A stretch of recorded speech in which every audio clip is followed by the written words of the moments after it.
E agora comigo aqui no estúdio para falar um pouco mais sobre a febre chikungunya, eu recebo Marcelo Gonçalves, infectologista do Hospital Caxias Dor. E você pode participar com a gente enviando perguntas e comentários pelo telefone ou pelo Twitter. Os nossos contatos são o 0 Operadora 21 2273 5020, pelo Twitter no @Canal Futura e tem ainda o Facebook no Canal Futura Oficial. Dr. Marcelo, muito obrigado pela sua participação aqui no Jornal Futura. É um prazer participar. Eu vou começar essa entrevista com a pergunta de uma internauta, a Márcia Regina. Ela ligou para a gente, aliás. Disse o seguinte, ela é de Nova Iguaçu. O Sistema Único de Saúde está preparado para identificar corretamente e orientar o tratamento da febre chikungunya? Infelizmente, ainda não. Como foi dito na matéria, as manifestações clínicas iniciais podem ser muito semelhantes. E cada vez mais a classe médica está se preocupando com esse assunto, mas ainda há um despreparo grande entre os colegas. O diagnóstico é muito difícil? Não é que o diagnóstico seja difícil, é que o diagnóstico é muito semelhante entre as duas doenças, não é? Uhum. E de tal maneira que você pode pensar que se trata de dengue e acaba sendo chikungunya ou vice-versa. E o que acontece se uma pessoa tem a febre chikungunya e acaba sendo diagnosticada como dengue e vice-versa? O mais complicado seria ele ter dengue e ser diagnosticado como chikungunya, não é? Porque algumas formas de dengue podem se manifestar de uma maneira muito grave. É necessário uma hidratação rigorosa, diferente um pouquinho da chikungunya, que isso não é tão importante. O tratamento é basicamente analgésicos. E ela é mais grave que a dengue ou não? Não, a letalidade do dengue é mais elevada. Uhum. E também tem a questão que é o mesmo mosquito transmissor, né? Isso também envolve uma questão ainda maior, né? É verdade, porque muito provavelmente as duas doenças vão coexistir, não é? Onde nós temos o Aedes aegypti, que é o principal transmissor do dengue, à medida que os casos forem aumentando, né, a epidemia com certeza vai chegar a níveis mais elevados do que os que foram ditos, então nós vamos ter na mesma região as duas doenças coexistindo. E tem ainda o mosquito da febre amarela, que também pode transmitir a febre chikungunya.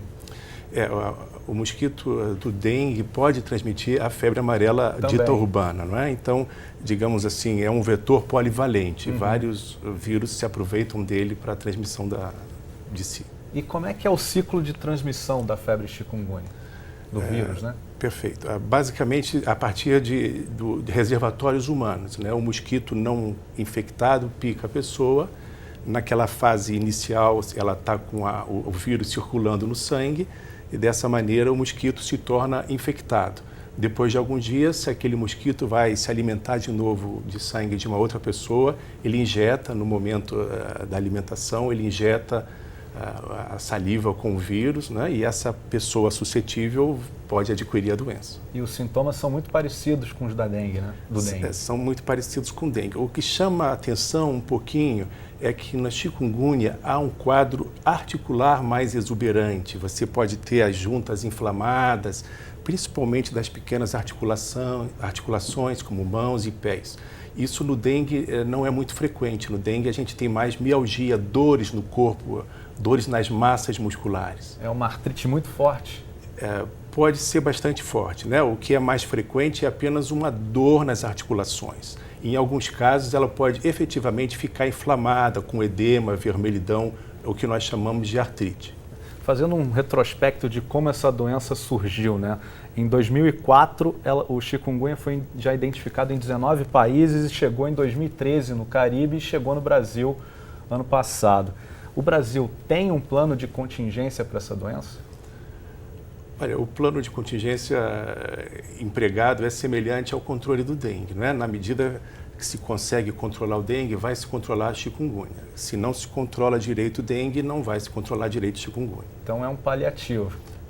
Eu acho que o país é vulnerável, na medida que, como os anos que se passaram mostraram que nós tivemos vários surtos, várias períodos de intensa atividade do mosquito, com casos de doença bastante disseminados pelo Brasil, infelizmente a gente espera que isso possa ocorrer também com chikungunya. A gente viu na reportagem que a doença surgiu também em Feira de Santana, registrou alguns casos já no Brasil, não de pessoas que vieram de fora, né? Como é que é isso? São o que nós chamamos de casos autóctones, já ocorre a transmissão dentro do Brasil. É diferente de um paciente, por exemplo, que venha com um período de incubação, com a doença adquirida fora, ou já com a doença manifestada, mas adquirida fora do Brasil. Aqui no nosso país, nós já temos vários estados com doença transmitida no próprio local. Os estados campeões, no momento, são o Amapá e a Bahia. Certo. A gente tem mais uma pergunta de uma telespectadora, a Sheila Marques, de Duque de Caxias. O erro de diagnósticos gera muitos problemas que podem levar à morte, inclusive, assim como aconteceu com a dengue? Há casos graves de chikungunya também, principalmente na população idosa ou pessoas que têm algumas patologias, tipo doença no coração, doença renal, algumas doenças mais sérias, mais graves. Nessa subpopulação, a gente pode ter formas mais graves de chikungunya, isso não resta dúvida. Tá certo, doutor. Muito obrigado pela sua participação aqui no Jornal Futura. Pois não, foi um prazer.